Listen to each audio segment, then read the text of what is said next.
नमस्कार दोस्तों, आप सभी का स्वागत है आपके अपने चैनल जॉब जॉय में। तो दोस्तों, जैसा कि आप सभी को पता है, एसएससी सीजीएल भर्ती 2025 के टीयर 1 की जो एग्ज़ाम डेट है आपकी, वो 13 अगस्त रहने वाली है। 13 अगस्त से आपका एग्ज़ाम जो है वो स्टार्ट होने वाला है और एग्ज़ाम आपका 30 अगस्त तक चलने वाला है। अब यहाँ से यदि समय की बात की जाए तो आपके पास सिर्फ 1 महीने का समय यहाँ से बचा हुआ है। 1 महीने बाद आपका सीजीएल टीयर 1 का एग्ज़ाम है वो कंडक्ट होना स्टार्ट हो जाएगा। अब दोस्तों, आपका जो एग्जाम जैसे जैसे नजदीक आ रहा है तो कैंडिडेट्स के मन में एक्सपेक्टेड कट ऑफ और सेफ स्कोर को लेके काफी ज्यादा यहां पे डाउट्स हैं। तो दोस्तों, वो सारे डाउट्स इस वीडियो में क्लियर होने वाले हैं, क्योंकि इस वीडियो में हम एसएससी सीजीएल के पिछले 3 साल का जो कट ऑफ है उसका एनालिसिस यहां पे करने वाले हैं। और दोस्तों, उसी के आधार पर साल 2025 के लिए एक्सपेक्टेड सेफ स्कोर के बारे में बात करेंगे और आपको मॉक में कितना टारगेट स्कोर करना चाहिए उसके बारे में भी इस वीडियो में हम डिटेल में बात करने वाले हैं। तो दोस्तों, पूरी जानकारी आपको इस वीडियो में मिलने वाली है, तो पूरी जानकारी के लिए वीडियो को अंत तक जरूर देखें। और अगर इससे पहले आप हमारे चैनल पर पहली बार विजिट कर रहे हो तो सभी सरकारी भर्तियों की लेटेस्ट और ऑथेंटिक अपडेट्स पाने के लिए चैनल को जरूर सब्सक्राइब करें, साथ ही बेल आइकन को भी प्रेस कर लें, जिससे कि आने वाली वीडियोस की नोटिफिकेशन आपको समय पर मिलती रहे। तो दोस्तों, सबसे पहले तो हम बात कर लेते हैं एसएससी सीजीएल भर्ती 2025 की। तो दोस्तों, इस बार की यदि हम वैकेंसीज की बात करें तो 14,582 वैकेंसीज आपकी इस समय हैं।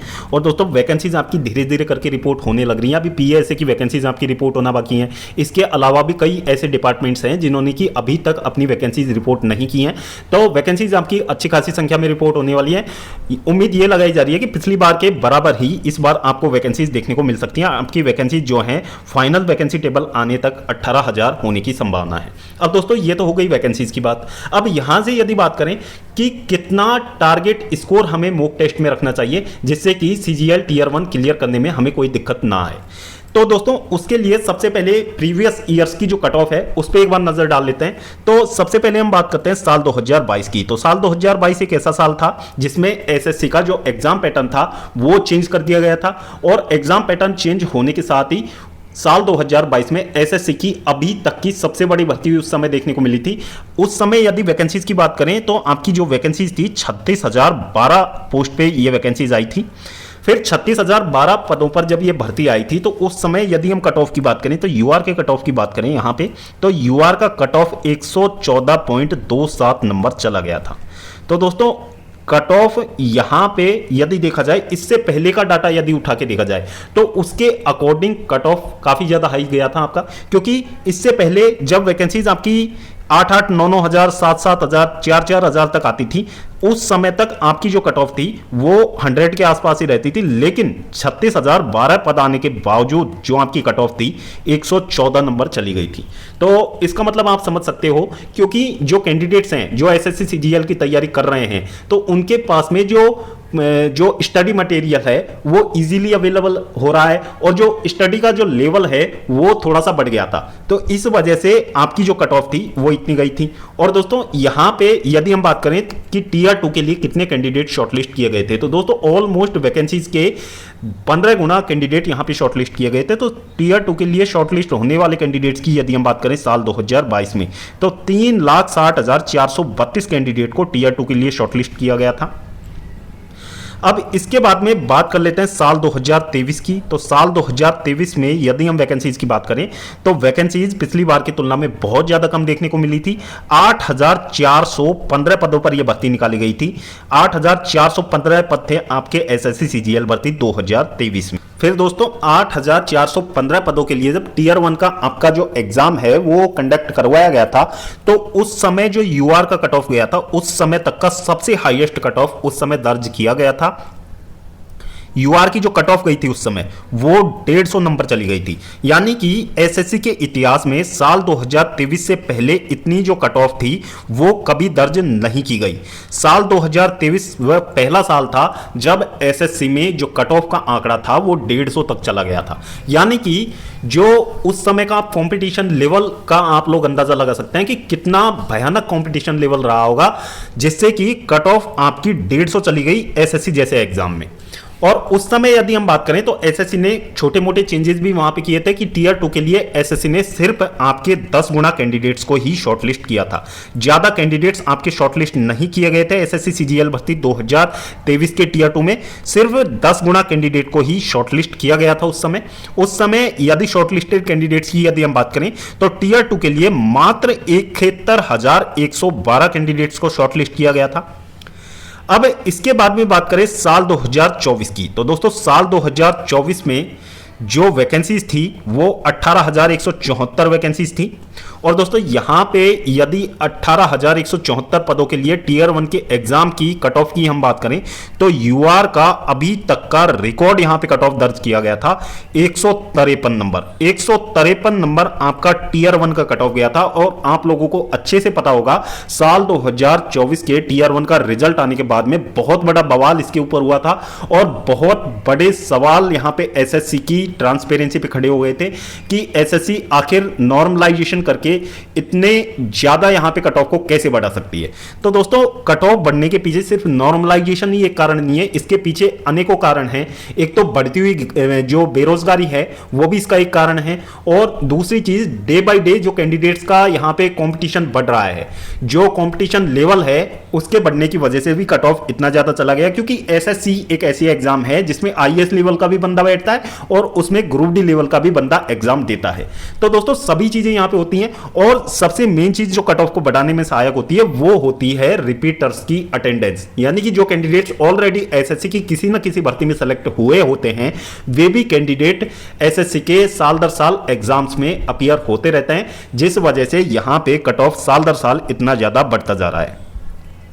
तो दोस्तों ये साल 2024 एक ऐसा साल था जिसमें एसएससी में काफी ज्यादा यहां पे सवाल खड़े कर दिए थे एसएससी की ट्रांसपेरेंसी पे। और फिर बाद में एसएससी ने साल 2025 के लिए बहुत बड़े बड़े चेंजेस करना स्टार्ट कर दिया। एसएससी कभी वेटिंग लिस्ट नहीं लाता था। एसएससी ने साल 2025 के लिए स्टूडेंट्स की मांग को यहां पे मानते हुए वेटिंग लिस्ट का प्रावधान यहां पे लागू किया। फिर यहां पे जो आपकी एग्जाम कंडक्टिंग कंपनी थी उसके भी बदले जाने की खबर आ रही है। टीसीएस इस बार जो सीजीएल भर्ती 2025 है उसका एग्जाम कंडक्ट नहीं करवाएगा। ये भी अपने आप में एक बड़ा बदलाव है। अब यहां पे जो आपका नया एग्जाम कंडक्टिंग कंपनी होने वाली है वो आपकी एडिक्विटी का नाम यहां पे निकल के सामने आ रहा है कि एडिक्विटी आपका नया एग्जाम कंडक्टिंग कंपनी होने वाली है। तो क्या इन सभी कारणों से आपके जो एग्जाम के लेवल हैं और जो आपका जो सिलेक्शन का जो प्रोसेस है थोड़ा सा उसमें क्या यहां पे चेंजेस आने वाला है। तो दोस्तों ये तो सब बातें जब एग्जाम का पेपर यहां पे कंडक्ट करवाया जाएगा उसके बाद में पता लग पाएगा कि आखिरकार कितना क्या चेंजेस यहां पे एसएससी ने किया है। लेकिन ये पिछले 3 साल का जो कट ऑफ है इसको देखते हुए यहां पे ये लग रहा है कि यहां पे जो कट ऑफ है आपका साल दर साल बढ़ता जा रहा है। तो साल 2025 में वैकेंसीज भले ही कितनी भी आ जाए यहां पे वैकेंसीज इस बार आपकी 14,582 हैं।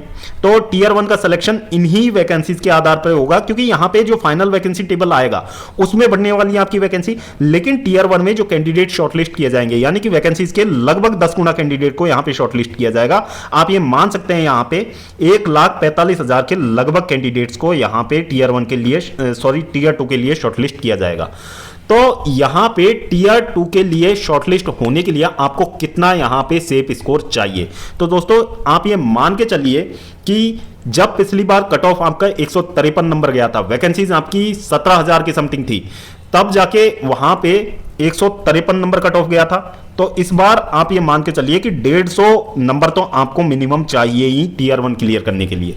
ये एक अंदाजा आप लोग अपने माइंड में लेके चलिए क्योंकि इससे कम पे सिलेक्शन होने के चांसेस बहुत ज्यादा कम रहेंगे। और इससे कम पे यदि आप सिलेक्शन के बारे में सोच रहे हैं तो आप लोग अपने आप को धोखा दे रहे हैं क्योंकि साल दर साल यहां पे ये देखने को मिला है एसएससी में कंपटीशन बढ़ाई है। एसएससी में कभी कंपटीशन घटा नहीं है। भले ही एग्जाम में 50% से कम कैंडिडेट अपीयर होते हैं लेकिन साल दर साल कट ऑफ इतना ज्यादा बढ़ता जा रहा है जिसकी कोई सीमा नहीं। तो इस बार भी आप ये बात मान के चलिए कि आपका जो एग्जाम का कट ऑफ है वो आपका 150 के आसपास तो 101% रहने वाला है। अब यहां पे यदि हम बात करें एग्जाम के लेवल की, क्योंकि पिछली बार का जो एग्जाम का लेवल देखने को मिला था एसएससी सीजीएल का, तो दोस्तों काफी ज्यादा वहां पे लेवल को भी लेके काफी ज्यादा सवाल खड़े किए गए थे कि एसएससी जैसे एग्जाम में आप इस तरीके के सवाल कैसे दे सकते हो। यानी कि एसएससी का जो पेपर था वो आपका एमटीएस के लेवल से भी थोड़ा नीचे देखने को मिला था, इस वजह से इतना ज्यादा कट ऑफ गया था। तो ये चीजें यहां पे थी, लेकिन ये चीज भी कहीं ना कहीं सच है कि कंपटीशन साल दर साल यहां पे बढ़ा है। अब यहां पे इस बार लेवल को मेंटेन करने की भी बातें हुई हैं, तो यदि उस चीज से भी यदि हम थोड़ा सा यहां पे मान के चलिए तो कट ऑफ आपका 145 तक जाने की संभावना तो 101% है, क्योंकि यहां पे यदि जो एग्जाम का लेवल है थोड़ा सा डिफिकल्टी लेवल बढ़ा भी दिया जाए तो तैयारी करने वाले इतने ब्रिलियंट स्टूडेंट्स बैठे हैं, उनके लिए 150 नंबर लाना कोई बड़ी बात नहीं होगी एग्जाम में। तो आपको कट ऑफ उन्हीं के आधार पर सेट करनी है। तो यहां पे आपके लिए जो एक्सपेक्टेड सेफ स्कोर आपको रखना है वो आप 150 लेके चलिए, क्योंकि जब आप 150 की तैयारी करेंगे तब जाके कहीं ना कहीं आपके 145 नंबर आएंगे। तो ये चीज आप मान के चलिए। और बाकी यदि आप मॉक लगा रहे हैं तो दोस्तों यहां पे एग्जाम कंडक्टिंग कंपनी चेंज हो जाने की वजह से आप जो आपने अभी तक की तैयारी किया, जिस रणनीति से आपने अभी तक तैयारी की है, तो दोस्तों आपकी अपनी रणनीति बिल्कुल भी चेंज नहीं करनी है।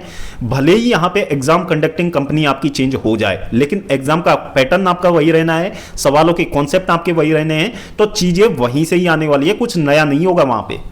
तो ये चीजें यहां पे हैं। तो यदि आप लोग इस समय मॉक लगा रहे हैं तो मॉक में यदि आप पीवाईक्यू पे प्रैक्टिस कर रहे हैं, और दोस्तों एसएससी में सिलेक्शन के लिए आपको पीवाईक्यू पे ही प्रैक्टिस करनी चाहिए ज्यादा से ज्यादा, क्योंकि जितने भी टॉपर्स एसएससी में निकलते हैं उनका सबसे जो सेलेक्ट होने का जो सबसे मेन रीजन होता है वो पीवाईक्यू होता है, क्योंकि वो लोग पीवाईक्यू पे ज्यादा मेहनत करते हैं, इसी वजह से वो एग्जाम को क्रैक कर पाते हैं, एग्जाम में रैंक ला पाते हैं। तो आपको पीवाईक्यू पे ही प्रैक्टिस करनी है। और पीवाईक्यू यदि आप लोग लगा रहे हैं तो दोस्तों पिछली बार की जो कट ऑफ है उसको तो मिनिमम आप लोगों को क्रैक करना ही है। यानी कि पीवाईक्यू में यदि हम टारगेट स्कोर की बात करें तो आपका 155 प्लस टारगेट स्कोर हमेशा होना चाहिए। यदि इतना स्कोर आपका बन रहा है तो आप ये मान के चलिए कि सीजीएल भर्ती 2025 का टियर 1 क्लियर करने में आपको कोई दिक्कत नहीं होगी। और कहीं ना कहीं यदि आपका एक स्कोर जो है 135 से लेके 145 या फिर 140 या फिर 130 या फिर इससे कम बन रहा है, तो आप ये मान के चलिए कि आपको खासी दिक्कतें वहां पे होने वाली हैं, क्योंकि इस बार एसएससी जो बदलाव कर रहा है तो उससे ये लग नहीं रहा है कि यहां पे जो नॉर्मलाइजेशन है उससे उतार चढ़ाव देखने को मिल जाएगा, या फिर नॉर्मलाइजेशन के भरोसे कैंडिडेट यहां पे सेलेक्ट हो जाएंगे टियर 1 में। तो यहां पे आपको जो अपना टारगेट स्कोर सेट करना है मॉक में वो आपको 155 प्लस रखना है। बाकी कट ऑफ की बात करें तो 150 तो आप मान के चलिए कि 150 तो कट ऑफ जाने वाली है, तब जाके कहीं आपके 145 नंबर आएंगे। और दोस्तों यदि टियर 1 में आपका स्कोर अच्छा होगा तो ये चीजें आपके लिए टियर 2 में भी हेल्पफुल रहेंगी, क्योंकि सबसे मेन चीज आपका जो आत्मविश्वास है वो बढ़ेगा। और एक एग्जाम को क्लियर करने के लिए कैंडिडेट्स का बढ़ा हुआ आत्मविश्वास बहुत ज्यादा जरूरी होता है। तो दोस्तों ये था एसएससी सीजीएल भर्ती 2025 के एक्सपेक्टेड सेफ स्कोर को लेके एक छोटा सा एनालिसिस वीडियो। होपफुली वीडियो में दी हुई जानकारी आपको पसंद आई होगी। वीडियो यदि आपको पसंद आया हो तो वीडियो को लाइक करें, अपने दोस्तों के साथ जरूर शेयर करें। और अगर इससे पहले आप हमारे चैनल पर पहली बार विजिट कर रहे हो तो सभी सरकारी भर्तियों की लेटेस्ट और ऑथेंटिक अपडेट्स पाने के लिए चैनल को जरूर सब्सक्राइब करें, साथ ही बेल आइकन को भी प्रेस कर लें, जिससे कि आने वाली वीडियोस की नोटिफिकेशन आपको समय पर मिलती रहे। तो दोस्तों इस वीडियो में फिलहाल इतना ही। जल्द मिलते हैं एक और नई सरकारी भर्ती की लेटेस्ट और ऑथेंटिक अपडेट के साथ। तब तक के लिए स्वस्थ रहें, तंदुरुस्त रहें और अपनी फ्यूचर एग्जाम्स की प्रिपरेशंस को जारी रखें।